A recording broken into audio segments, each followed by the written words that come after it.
വിശുദ്ധ ലൂക്കായുടെ സുവിശേഷം 5-ാം അധ്യായം 12 മുതൽ 16 വരെയുള്ള തിരുവചനങ്ങൾ. കുഷ്ഠരോഗിയെ സുഖപ്പെടുത്തുന്നു.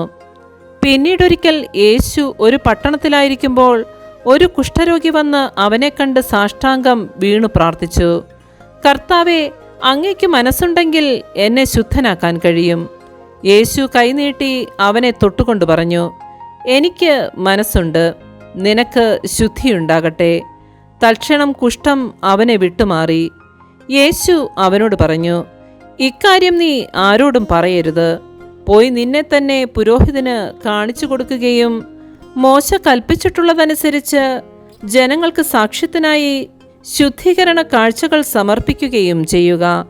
എന്നാൽ യേശുവിൻ്റെ കീർത്തി പൂർവാധികം വ്യാപിച്ചതേയുള്ളൂ. അവൻ്റെ വാക്കു കേൾക്കുന്നതിനും രോഗശാന്തി നേടുന്നതിനും വേണ്ടി വളരെ ആളുകൾ തിങ്ങിക്കൂടി.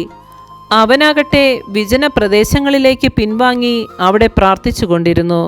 നമ്മുടെ കർത്താവായ മിശിഹായ്ക്ക് സ്തുതി.